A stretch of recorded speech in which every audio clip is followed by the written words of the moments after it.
감사합니다. 찬양도 종류가 여러 가지인데 때로는 자신을 다독거리는 찬양도 있고요. 또 이웃의 격려를 위한 찬양도 있고, 찬양 중에 찬양은 여호와의 이름을, 하나님의 권능을 찬양하는 게 찬양 중에 찬양입니다. 너무 감사하고 감사해요. 오늘 신명기 8장을 계속해서 나눌 때 내용을 제목으로 요약을 해보니까 인생 광야 사막을 건널 때 어떻게 건너야 할 것인가, 오늘 제목이고 또 요점이 되겠습니다. 스티브 도나휴라는 젊은이 인생 스토리를 소개합니다. 몬트리올 캐나다 출신이고, 그는 평범한 가정에서 학교를 마쳤고 사회생활을 시작을 했습니다. 직장생활 취직하는 게 어려웠고요. 그런 가운데 나이가 들어서 결혼을 하고 두 아이를 가지는 아빠가 됐습니다.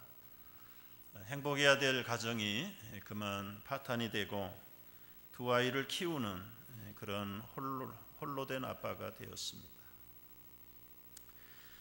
앞길이 캄캄해졌습니다.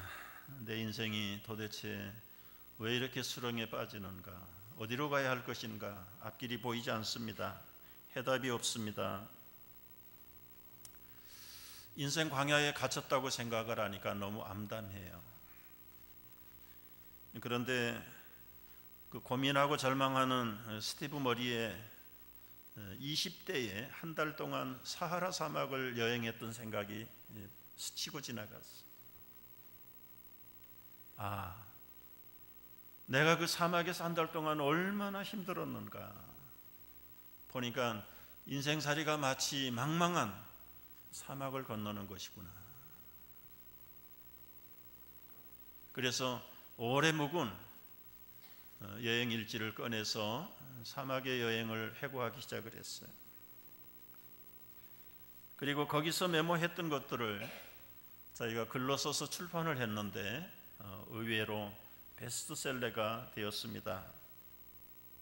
책의 이름은 Shifting Sands, 모래에서 빠져나오는 6가지 비결, 우리말로는 번역이 사막을 건너는 6가지 방법. 한국에서도 이 작가를 초청해다가 저자와의 만남을 가졌다는 그런 인터넷을 읽어본 적도 있어요. 미국의 크기만큼은 안 되지만 약간 작은 사하라 사막, 거기를 홀로 걸을 때에 얼마나 많은 변화무쌍한 경험들을 했는지, 시시각각 불어오는 바람에 따라서 지형이 달라지고 모양이 달라져 버리고 길이 없는 곳, 그는 한 달 동안 여행하면서 자기 노트에 있는 6가지 원리를 풀어나가기 시작을 했어요. 잠깐 소개하면, 첫째는 사막에서는 지도가 필요 없다. 나침반을 사용해야 한다. 두 번째는 모래에 갇히면 타이어에 바람을 빼라. 세 번째, 오아시스를 만날 때마다 쉬어가라. 혼자서, 그리고 함께. 네 번째는 여행하라는 거죠. 캠프파이어에서 한 걸음 물러서라. 허상의 국경에서 멈추지 말라. 저는 이 스티브 도나휴라고 하는 사람이 크리스찬인지 아닌지 알 길은 없어요. 근데 오늘 8장, 신명기 8장의 말씀을 묵상하고 준비를 하면서 이 사람은 마치 신명기 8장을 읽고 영감을 얻은 사람 같다.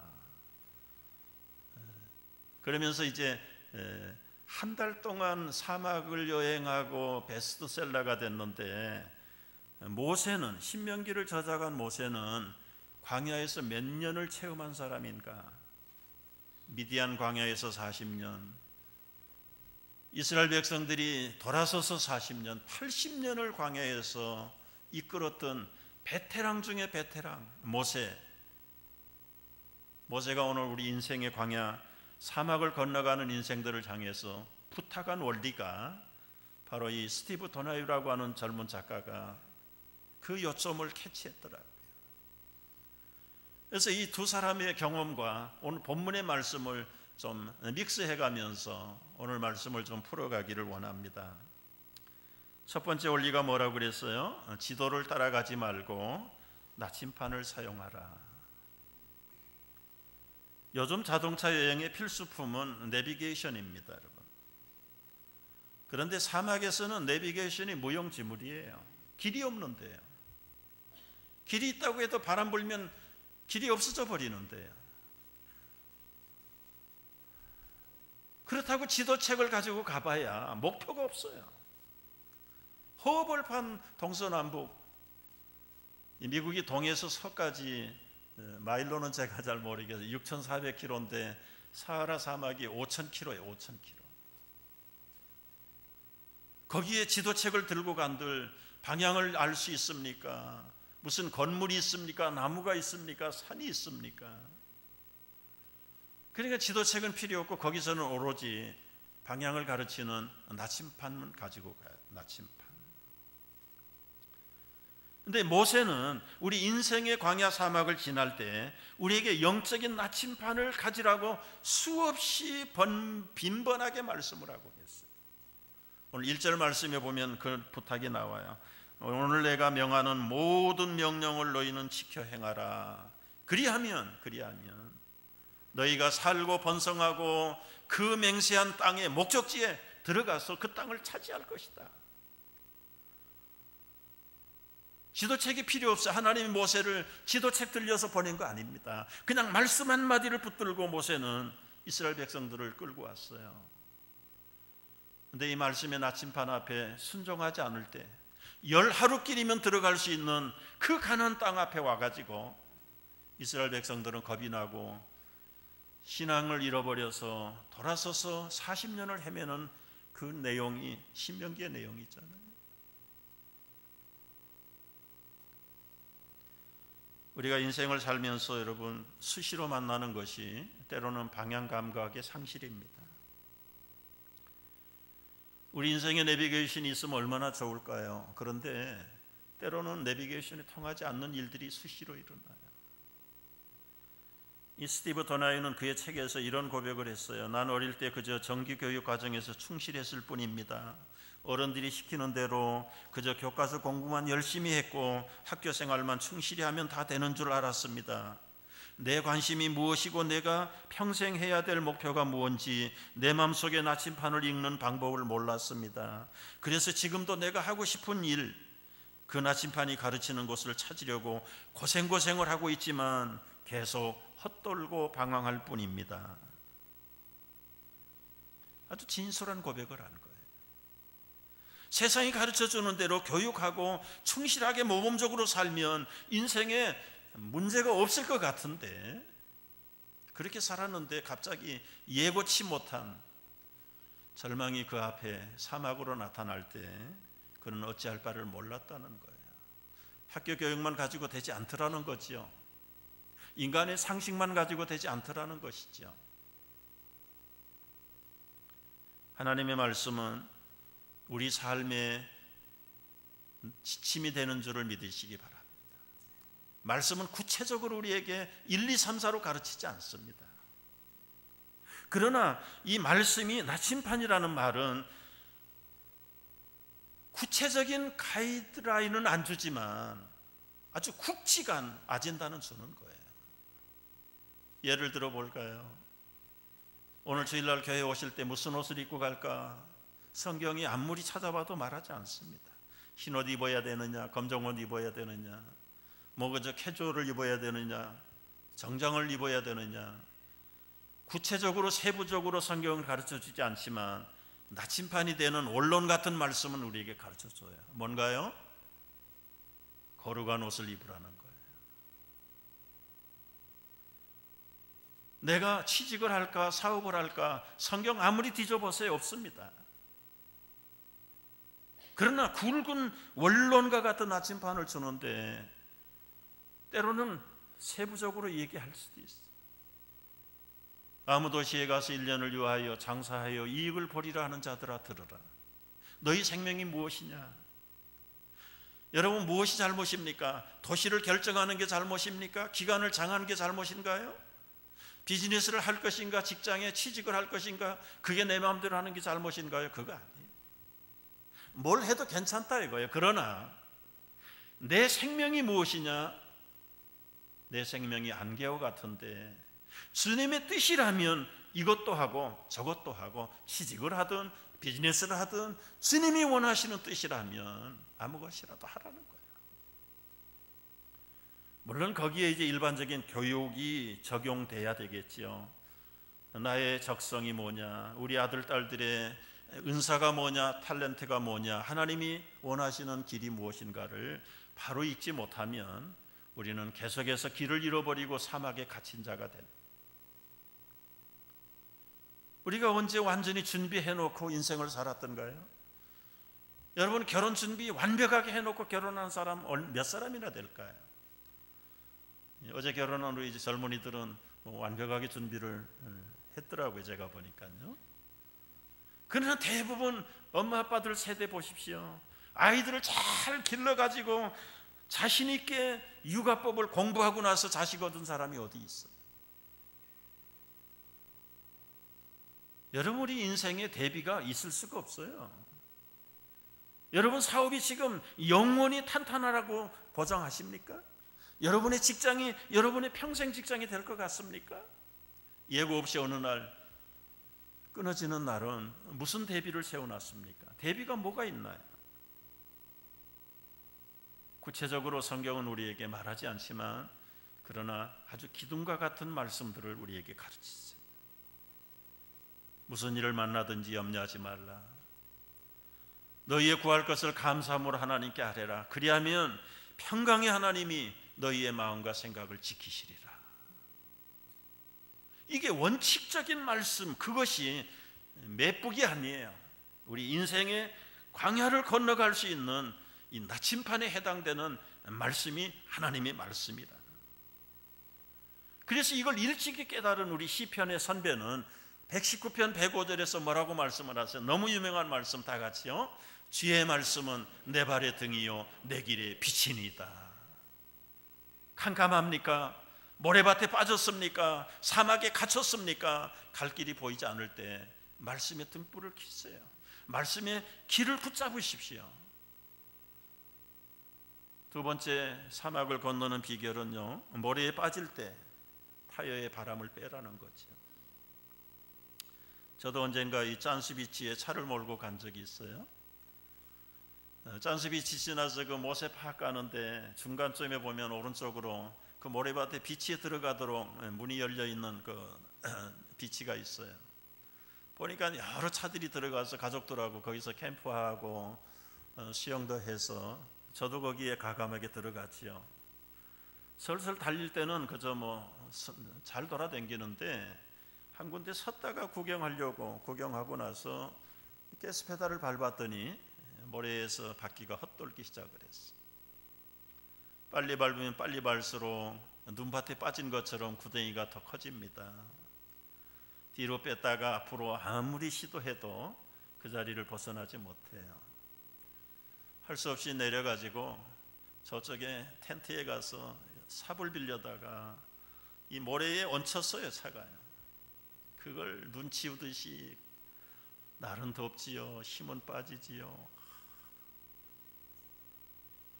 그리고도 한참 모래를 치우고 이제 올라가서 다시 시동을 걸고 가스 페달을 밟는데 꼼짝 안 하는 거예요. 멀리서 보고 있던 한 분이 오더니 타이어에 바람을 뺐어요. 그러면서 자기가 바람 빼는 것도 도와줘. 이래가지고 차가 갈 수 있겠나 할 정도로 그냥 확 빼는데요, 네 바퀴를 다요. 그리고 나서 밟아보세요. 밟았더니 샥 스무스하게 나아가는데 그 원리를 이 스티브도 사마에 가서 깨달은 거예요. 여러분, 바람을 뺀다는 것은 어떤 면에서 우리 영적인 자만감에 바람을 빼야 돼요. 내 자존심에 바람을 빼야 됩니다. 내가 높아져 가지고는 이 사막을 건너갈 수가 없어요. 바람 빼고 낮아질수록 땅의 지면에 닿는 접촉의 면이 넓어질수록 겸손할수록 우리는 인생의 사막을 무난하게 헤집고 나갈 수 있어요. 모래밭에 박힌 것이 누구의 책임입니까? 하나님 원망하지 마세요. 인간의 수단에 삽질을 하지 마세요. 피곤하고 힘만 빠질 뿐입니다. 우리 인생의 사막에 우리 인생이 처박혔을 때, 꼼짝을 하지 않을 때 뭘 해야 됩니까? 있는 그대로 받아들여야 되지. 이게 내 실수요, 내 허물이요, 나의 모든 자존심 다 내려놓고 나를 낮추지 않으면 나갈 수 없다는 걸 고백해야 돼. 우리가 만약에 나를 낮추지 않으면 하나님이 낮추시는데요, 오늘 2절 말씀에서 뭐라고 말씀을 하세요? 내 하나님 여호와께서 이 40년 동안에 내게 광야길을 걷게 하신 것을 기억하라. 하나님이 40년 광야길 걸은 거 아니에요. 말씀드린 대로 가냐에서 바네아에까지 가가지고 10하루길이면 들어갈 수 있는데 그거 믿어지지 않고 두려워서 돌아섰잖아요. 하나님 앞에 겸손하게 들어갔으면 들어가는데 겸손치 못한 거예요. 겸손이라는 게 여러분 순종이 겸손입니다. 순종하려면 자존심 가지고 순종 못해요. 내 자만감 가지고 하나님 말씀 앞에 엎드릴 수 없어요. 내 이성이, 내 감정이, 내 의지가 어그리가 안 되는데 어떻게 거기에 겸손하게 엎드릴 수 있단 말입니까? 결국은 자신의 인격을 가지고 돌아선 인생들을 향해서 하나님은 그래도 그걸 아주 시청각 교육 현장으로 사용하시는 분이 하나님이세요. 여러분, 우리가 모래톱에 빠진 것, 인생의 사막에 빠질 때에 가만 따져보세요. 하나님 원망할 거 하나도 없어요. 절제해야 될 때 절제 못했고요, 지혜롭게 해야 될 때 지혜롭게 못했고, 부지런해야 될 때 부지런하지 못하고 나서 얻어진 모든 모래톱에 빠진 인생을 하나님 앞에 원망할 수 있나요? 뭘 해야 됩니까? 그때는 솔직하게 이 모든 것이 제 탓입니다, 이것이 나의 약점입니다 라고 하나님 앞에 그대로 내려놓고, 하나님, 이 빠진 여기에서부터 나는 어떻게 해야 됩니까?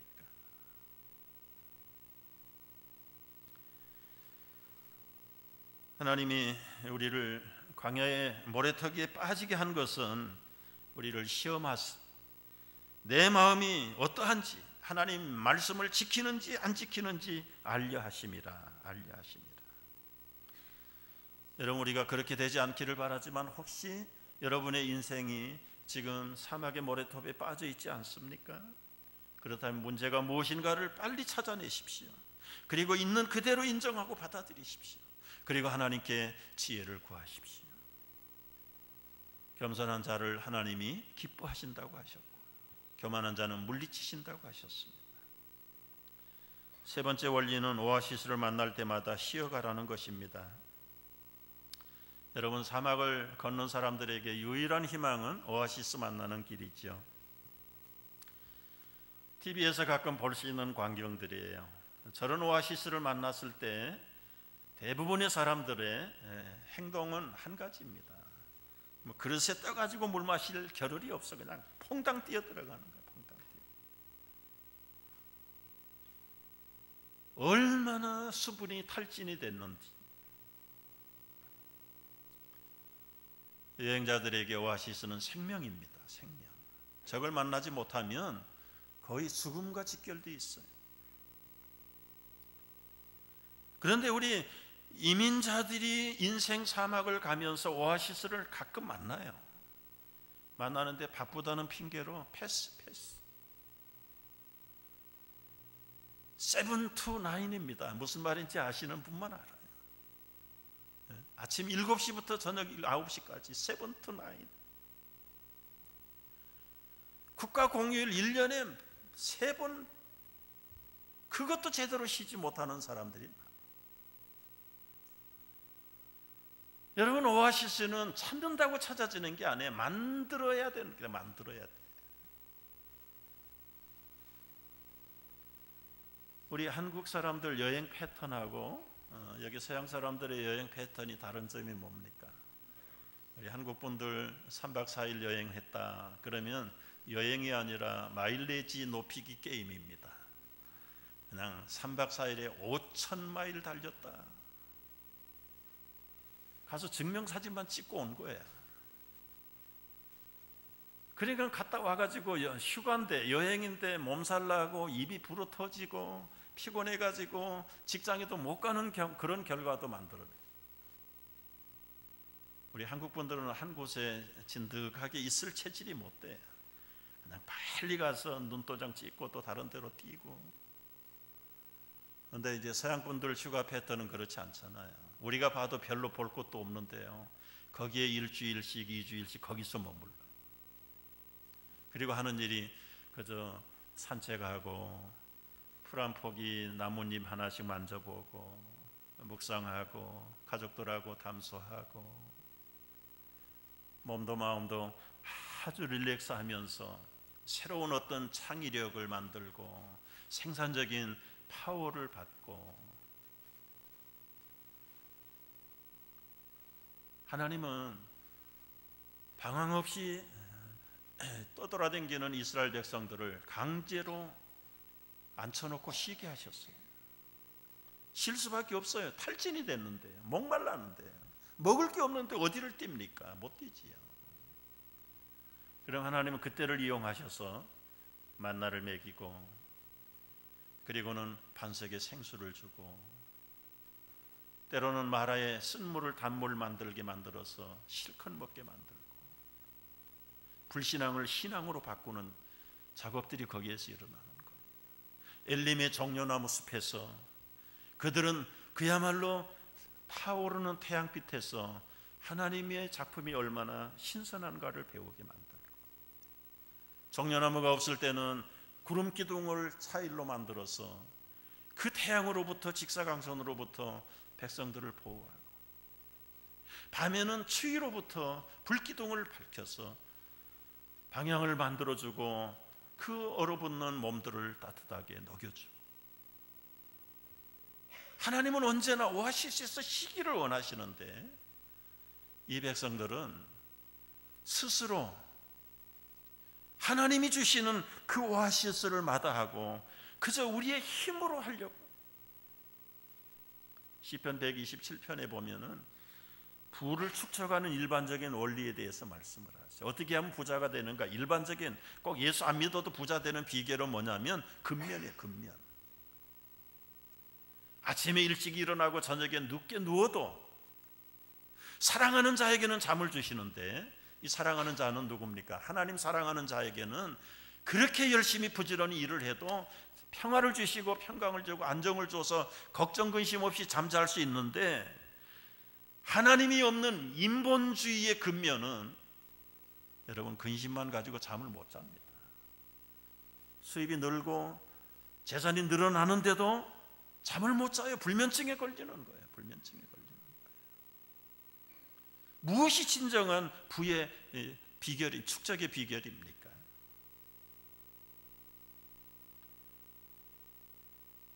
하나님은 사랑하는 백성들을 불순종에도 낮추십니다. 왜 광야에서 오아시스를 체험하게 하시는가? 3절에서 설명을 하세요. 너를 낮추시며 너를 줄이게 하시며 또 알지 못하며 내 조상들도 알지 못하던 만나를 먹이신 것은 다 같이 사람이 떡으로만 사는 것이 아니요 여호와의 입에서 나오는 모든 말씀으로 사는 줄을 네가 알게 하려 하심이라.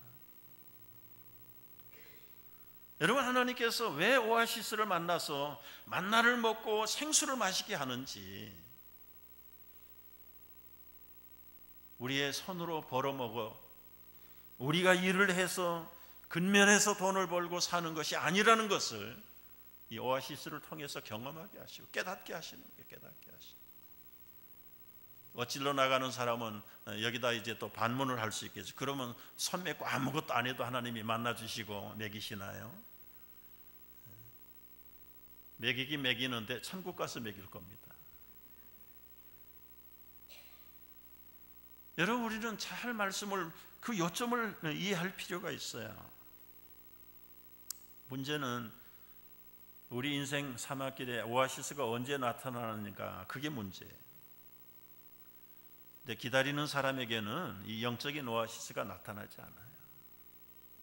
오히려 영적인 오아시스를 만드는 사람에게 나타나요. 어떻게 만들어야 됩니까? 그냥 밥만 먹고 뛰면 여러분 건강 유지 못해요. 그런데 운동 안 해도요, 이 영적인 오아시스 운동만 제대로 하면 그 영이 우리 몸을 컨트롤하고 건강 이겨나갈 줄로 믿습니다. 그 영적인 오아시스 컨트롤이 무엇입니까? 생명의 만나를 먹어야 되죠. 성령의 생수를 마셔야 되는 거예요. 오아시스에서 결국은 목마름을 해결하고 굶주림을 채우는 것이 오아시스가 주는 기능 아니에요? 우리가 하나님의 말씀의 떡을 먹어야 돼요. 그리고 떡만 먹고는 못 살아요. 성령의 생수를 체험하셔야 돼요.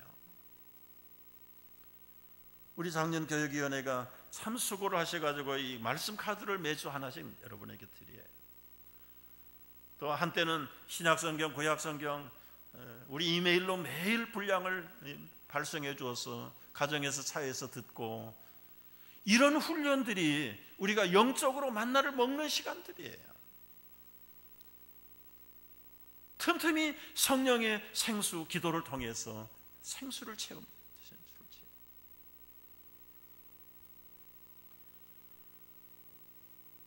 그 결과 이스라엘 백성들 어떻게 됐습니까? 40년 동안 의복이 헤어지지 않았고 그 신발, 발이 부러뜨지 않았다. 어떻게 하셨는지는 모르겠어요. 그러나 이 말씀의 문맥을 보면 영적으로 지혜를 얻고 능력을 얻으면 환경을 다스려 갈 수가 있어요.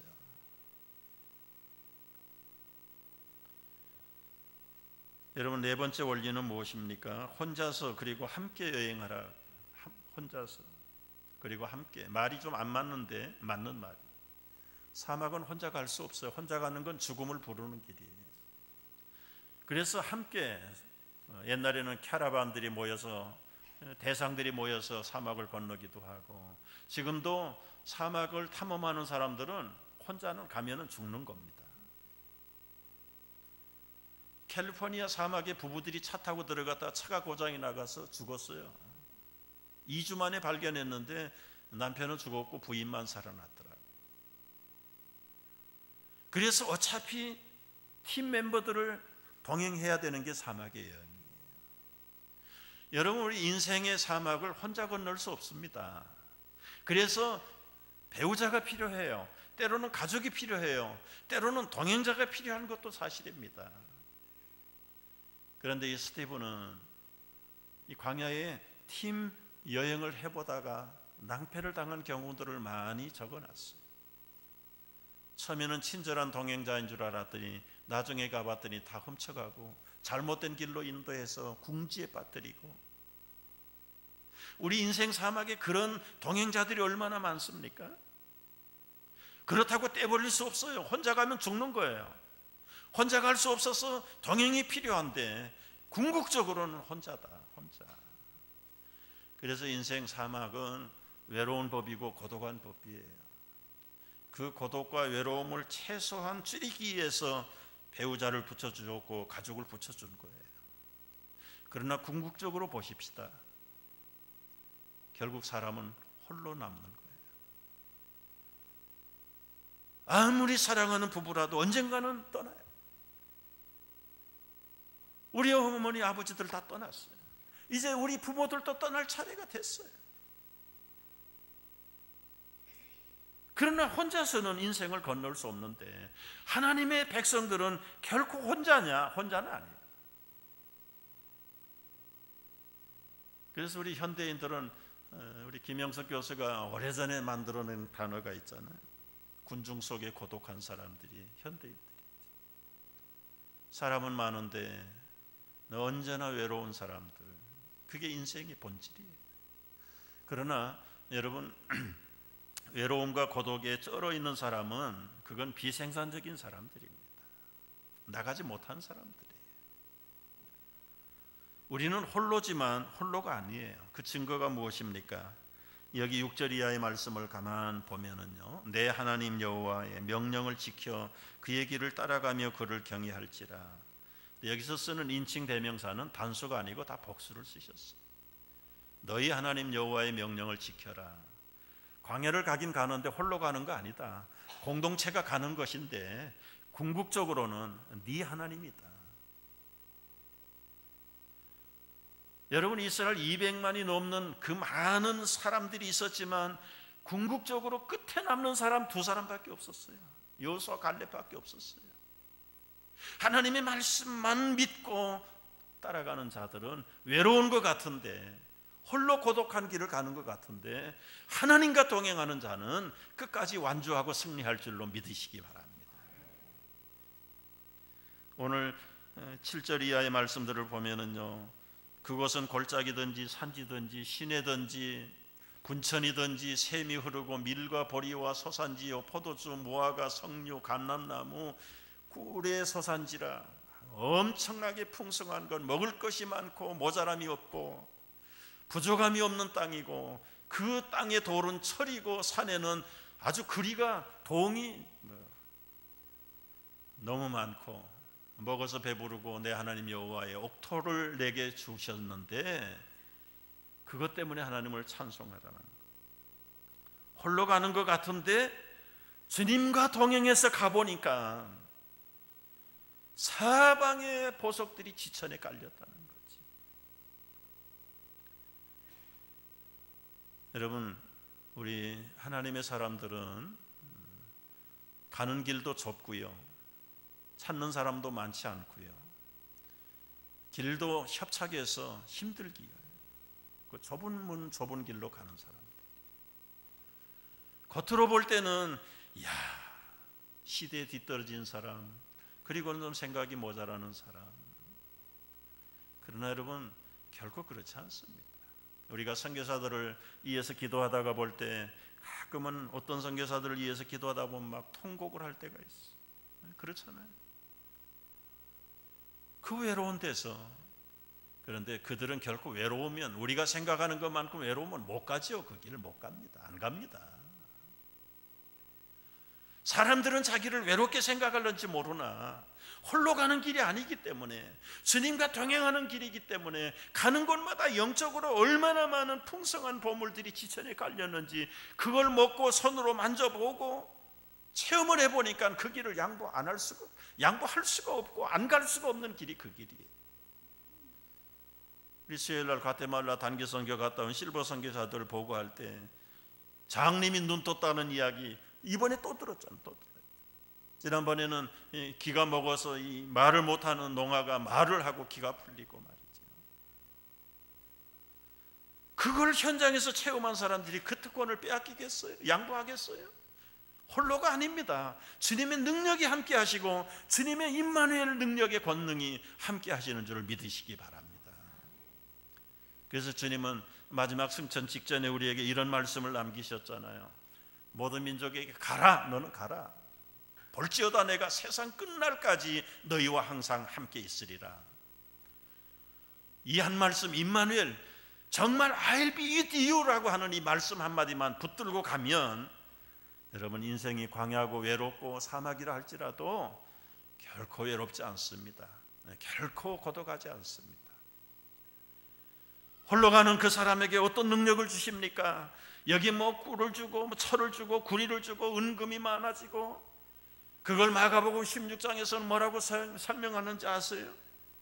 내 이름으로 귀신을 쫓아내고 뱀을 찢고 독을 마셔도 해받지 아니하고 새방언을 말하고 병자에게 손을 얹은 즉 병이 떠나가고. 여러분, 이거 금은 보화하고 비교할 수 있는 것인가요? 이 얼마나 놀라운 능력인지요. 오늘날은 자꾸 이런 어떤 현상적인 것만 요구하다가 이제는 다 지쳤어요.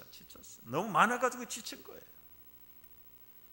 배고플 때 여러분, 라면 한 그릇 먹는 것도 그건 하늘의 별 따기처럼 귀하고 아름다운 일이었지만 지금은 라면 거들떠 보지도 않아요. 너무너무 홍수 가운데 마실 물이 없다는 말처럼 풍성한 물질 안에서 우리는 지금 영적으로 굶어 죽어가는데, 아직도 우리 성도들이 진짜 쟁취해야 되고 붙잡아야 될 본론이 뭐냐? 본론. 가라고 하실 때 우리에게 그냥 무방비 대책 없이 보내시는 주님이신가요? 제자들을 성과 촌으로 도로 보내실 때에 귀신을 쫓아내는 권세를 주시고 모든 각색 병을 고치는 능력을 주셔서 내보내십니다.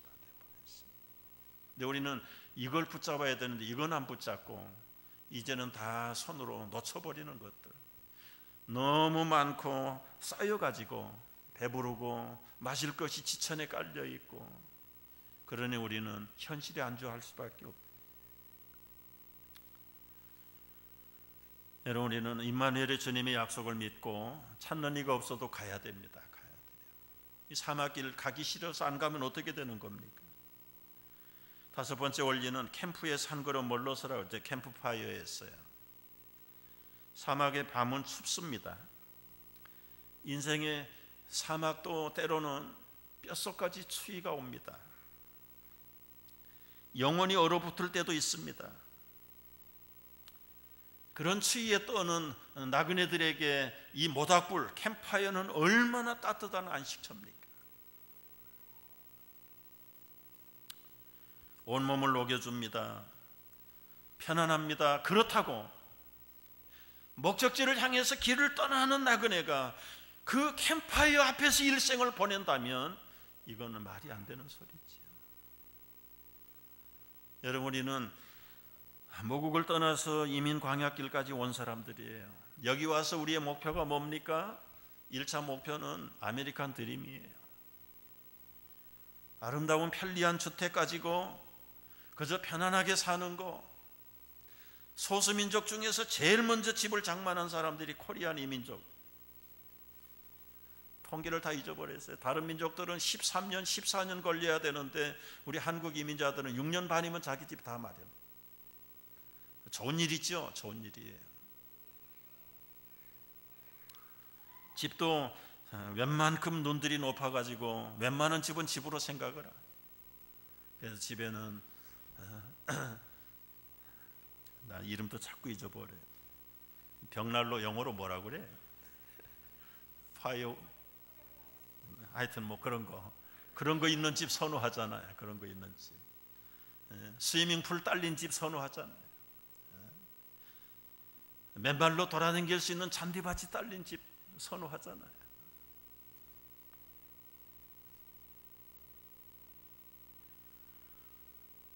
여러분, 집은 기능이 뭐지요? 기능은 쉬운 말로 나그네가 쉬었다 가는 여인숙입니다. 여행자들이 쉘터예요. 쉘터. 우리 인생 광야길에 잠깐 몇십 년 쉬어가는 쉘터에 불과한 거예요. 거기가 우리의 목적지가 아니에요. 거기에다가 우리의 인생을 거는 최종의 고을이 아니에요.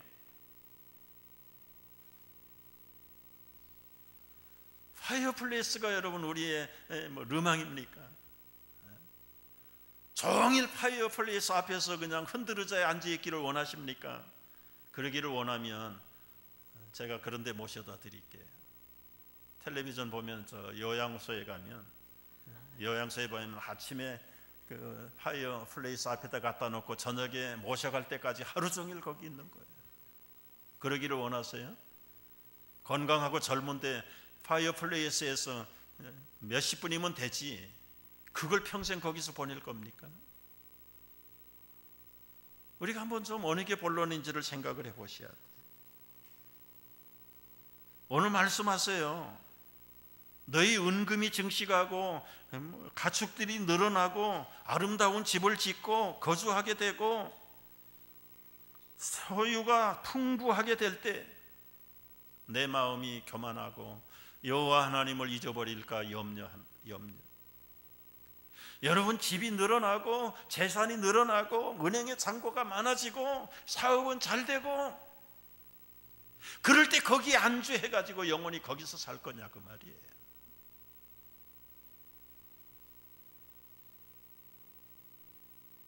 (1년에) 몇 차례씩 동네마다 여러분 이 파이어웍 불꽃놀이 하잖아요. 불꽃놀이 1년에 몇 차례니까 그게 찬란하고 보면 아주 즐겁고 기쁘고 그러지 매일 밤 쿵쿵 쏜다고 생각을 해보세요.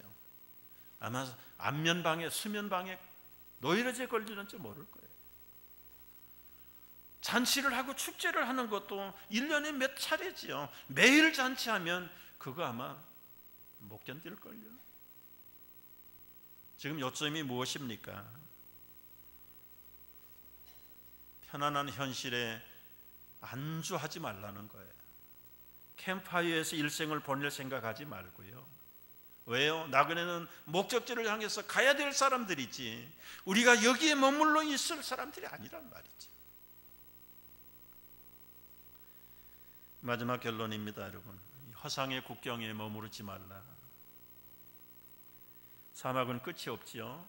경계선도 안 보여요. 그러나 여러분, 경계선이 보입니다. 뭐가 경계선입니까?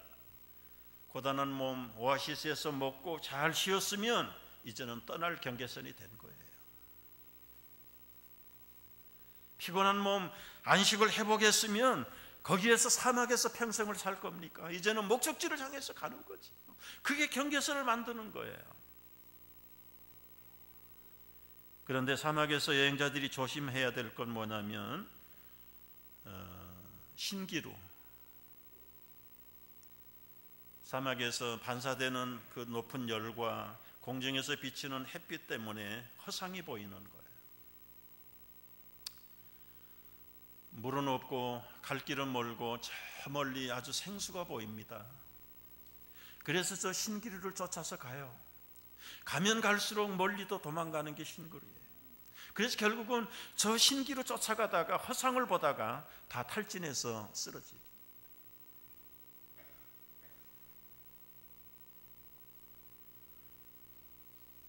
우리 인생의 사막에 신기루가 있다는 거 아셔야 돼요. 저는 현실 폐쇄 반문화주의적인 그런 목사로 가르치지 않습니다.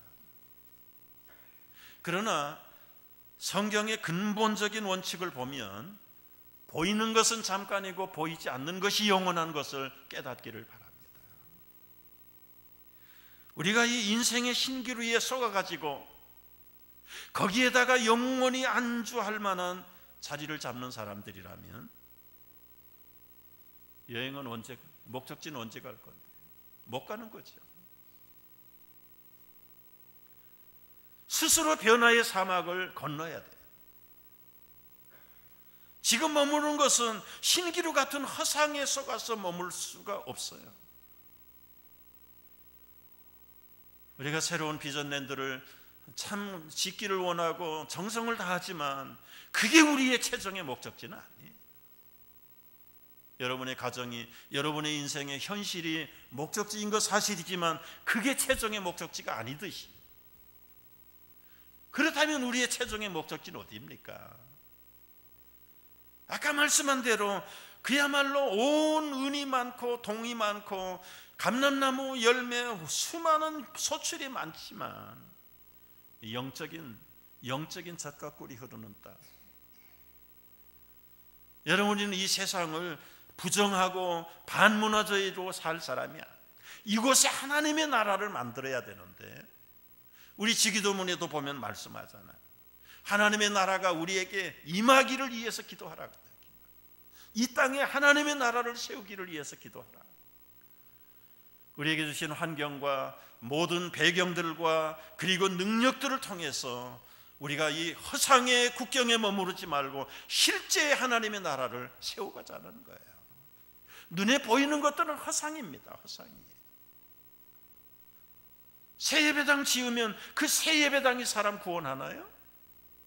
그 안에서 이루어질 영적인 우리의 본분, 기도하고 수많은 믿지 않는 사람들을 불러 초청을 하고 우리의 이 세대를 훈련시키고 양육시켜가지고 세계를 향해서 하나님의 떳떳한 일꾼들로 키워가고 파송하고 내보내고 후원하고 격려하는 일들이 진짜 본질이고 그것이 하나님의 나라를 세워가는 길이지요.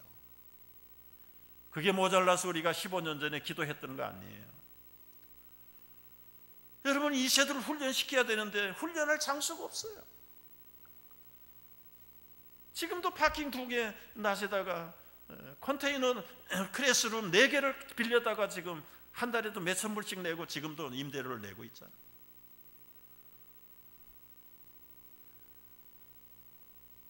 우리의 본질이 어딘가를 생각을 해야 되고요.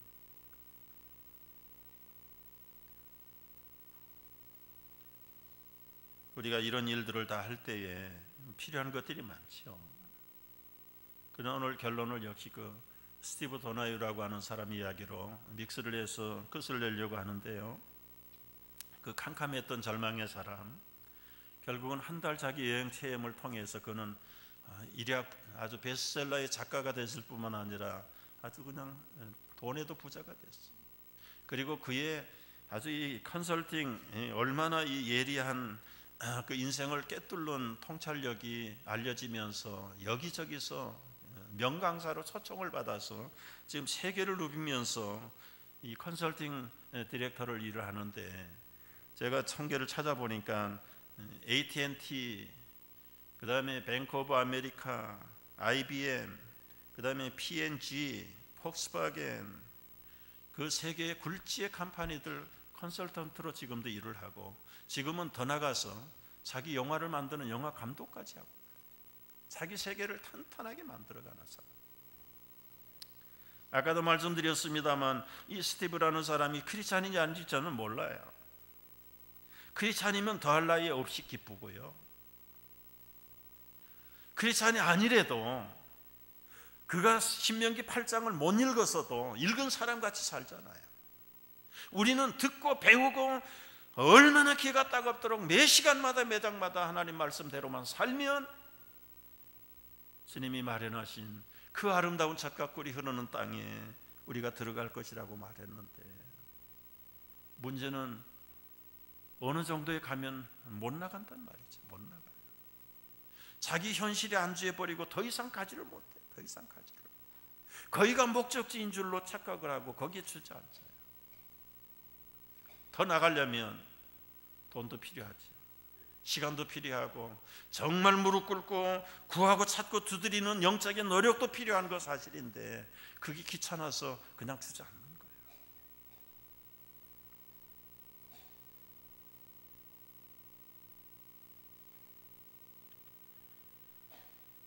하나 여러분 낙심할까 봐 말씀드리고 끝을 내겠습니다. 모세가 지금 가나안 입구까지 다시 왔잖아요. 40년 전에 백성들이 돌아서서 가지고 이제 다시 또 40년 후에 데리고 왔는데, 느우산에 올라가니까 가나안이 다 보이잖아요. 그런데 하나님이 모세야, 너는 저 땅을 들어가지 못한다. 얼마나 기가 죽었을까요? 모세가 간청을 해요. 하나님, 제발 내가 내 발로 한번 밟고라도 눈을 감게 해주세요. 근데 하나님 그것마저 거절하시죠. 성경에는 없습니다마는 추리를 해보는 거예요.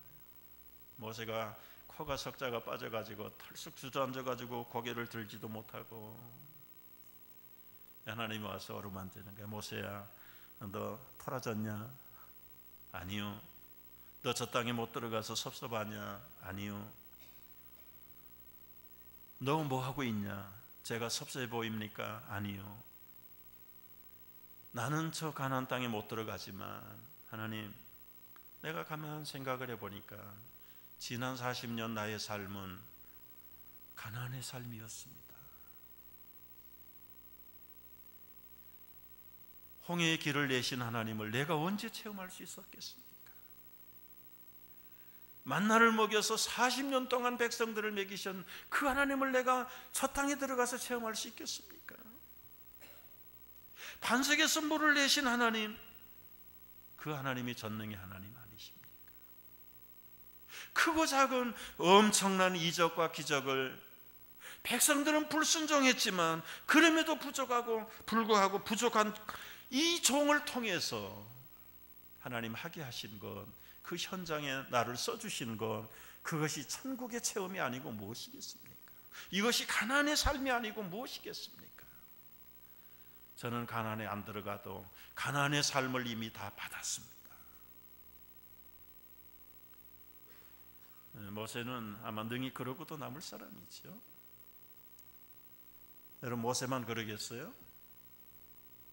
우리가 천국에 못 들어간다 치더라도 말이죠, 지난 40년 광야길을 걷게 하신 것을 기억하라. 우리의 불신앙과 원망에도 불구하고 하나님은 돌려서 40년을 떠났지만 그 고비고비마다 하나님의 크신 능력을 체험하게 하시고 우리를 낮추시게 하는지 안 하는지를 알게 하시려고 끝까지 지금은 할 수 없이 그들은 모든 힘을 다 빼고 1세대들은 다 청산해버리고 여호사 갈렙만 남겨놓고 새로운 광야에서 태어난 세대들로 하여금 하나님의 나라에 들어가서 예비하신 하나님의 능력을 맛보게 하시는, 저는 이 신명기를 묵상할수록 너무 무궁해서 지금 제 설교 길이가 조정이 안 돼요.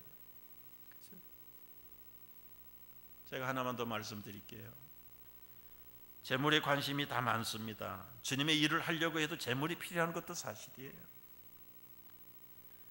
그러나 여러분, 물질 가지고 염려할 거 없어요. 김 목사는 배짱이야 뭐야 도대체.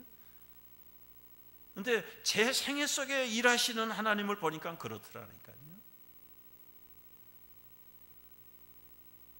저는 맨션이라는 게 뭔가를 그야말로 맨손으로 들어가서 체험을 여러 번 해봤어요. 그 제 에세이 집에도 실었습니다마는 서울에서 개척교회를 할 때 집이 너무 멀어요. 교회는 송파고 집은 청담동이고, 우리 집에 교인들이 오면 우리 목사님이 이에 또 할머니 할아버지가 계시니까 아주 어려워하세요. 그래서 가족 회의 끝에 우리가 분가를 하십시다. 어쩔 수 없습니다. 교회도 가까이 가야 되겠고요. 그래서 이제 한 가구를 두 가구로 나누는 겁니다. 모든 가전제품, 가구들은 우리 아들이 철이 없는 나이, 엄마 이건 누가 가져갈 거야? 할머니. 텔레비전은 할아버지, 소파는 할머니, 세탁기는, 냉장고는 그거 다 할머니, 할아버지. 우리는 사실은 가져갈 게 없는 거예요. 교회 근처에 아파트 세를 얻었는데 일주일 전에 가서 구조를 봐야 뭔가 좀 준비를 할 텐데 갈 때마다 문이 잠기고 주인이 없는 거예요. 내일 이사 가는데 오늘 갔어요. 열렸어요. 제 아내하고 그 여자 주인하고 얘기를 하는데 뭐 이삿짐 많으냐 작으냐. 여차여차해서 우리는 다 필요하고 다시 새로 장만을 해야 됩니다. 그 여주인이 하는 말이에요. 여기 있는 거 다 가지세요. 보니까 우리 집에는 컬러 텔레비전도 없을 때인데 컬러 텔레비전에다가 대우에서 나온 비디오 머신 270만 원짜리입니다. 오디오, 무슨 컴퍼니인지 하여튼 오디오, 스피커가 몇 개 달려있는 오디오에다가 냉장고에다 세탁기는 완전히 이 선전 문구도 안 떨어졌어요. 브랜뉴예요. 베큐um 클리너에다가 일주일 전에 만났으면 퍼니처를 주려고 했는데 그거 처분하러 댕기느라고 일주일 동안 없었다는 거예요. 그런데 놀라운 것은 그냥 가지세요. 돈 내지 말고 그냥 가지세요. 속으로 이 사람이 평양에서 온 간첩이야 뭐야. 들어보니까 인생을 실패하고 세상을 비관하고 지금 중이 되려고 절로 떠나는 여자입니다. 몽땅 그냥 다 줬어요. 우리는 그냥 받을 수 없다고 그랬더니 자기 은행 어카운트 하나 적어주고 안 넣어도 좋습니다. 나는 절에 가서 중이 무슨 돈이 필요합니까? 그래서 텔레비 한 대쯤 넣어주고 끝났어요. 그런 일들을 저는 2번, 3번씩 체험을 하는데요. 중요한 것은 그런 비싼 가전제품을 그냥 하나님이 주셨다는 게 중요한 게 아니에요. 아무리 좋은 집, 아무리 좋은 가전제품, 가구를 다 갖춰놔봐도요 1년 가면 시들어해지고요 2, 3년 가면 그 있으나 마나요. 몇 년 되면 그건 다 폐물되는 거예요. 근데 중요한 것 제가 붙잡았는데 뭐냐면 우리가 눈으로 볼 수 있고 손으로 붙잡을 수 있는 그런 물건이 아니라 그 상황 속에서 모든 것을 주실 수 있는 하나님이 우리 복의 근원이라는 사실을 깨닫기를 바랍니다. 말씀드렸잖아요. 가나안에 들어가도 좋고 못 들어가도 이미 베풀어 주신 은혜가 얼만데 뭘 두려워합니까? 여기서 멈출 것입니까? 가야 됩니다. 가야 돼요. 오늘 말씀에 보면은 불뱀이 있고 전갈이 있어도 간조한 땅이 기다린다고 해도 그 사막을 통과하지 않고는 가나안 땅에 들어갈 수 없어요. 우리 목회자들의 고민 중에 하나는 그거예요. 어느 성도들이 왜 믿음이 자라다가 끝나느냐 이거예요. 거기에서 뭐 끝없이 성장을 해야 되는데 어느 정도 가면 거기서 스탑이에요. 거기서 스탑. 고작해야 도토리 키재기지 정말 주님의 형상의 범사에 그에게까지 자라가라고 하셨는데 왜 못 자라가느냐 이 말이에요. 왜 못 자라가느냐.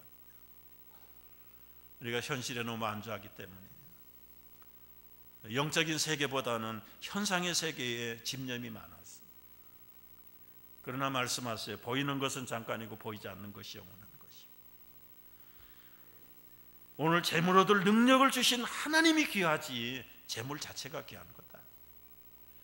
건강도 필요한 거 사실입니다. 그러나 여러분, 병약에서 영광을 돌릴 수 있다면 그것도 축복이에요. 건강한 사람들을 뭘 합니까? 자기 쾌락대로 욕심대로 발발거리고 돌아다니는 데 쓰지. 제가 말을 너무 함부로 해서 죄송합니다. 한자리에 앉아가지고 돌아다닐 힘이 없어야 기도해야 기도해. 발발거리고 다니는 거 보기 싫으니까 힘 빼놓은 거예요. 힘 빼놓은 거예요. 그럼 뭐 하라고요? 엎드려서 기도하라고. 그걸 모르고 원망하고 내 신세가 이렇고 그건 2중 3중으로 손해보는 거지. 어떤 경우라도 주님만 제대로 만나고 그분의 손에만 붙들려 있으면 세상이 감당할 수 없는 사람이 될 줄로 믿습니다. 오늘의 모세가 따로 있는 게 아니라 말씀을 따라가는 여러분이 오늘의 모세가 될 줄로 믿습니다. 기도하겠습니다.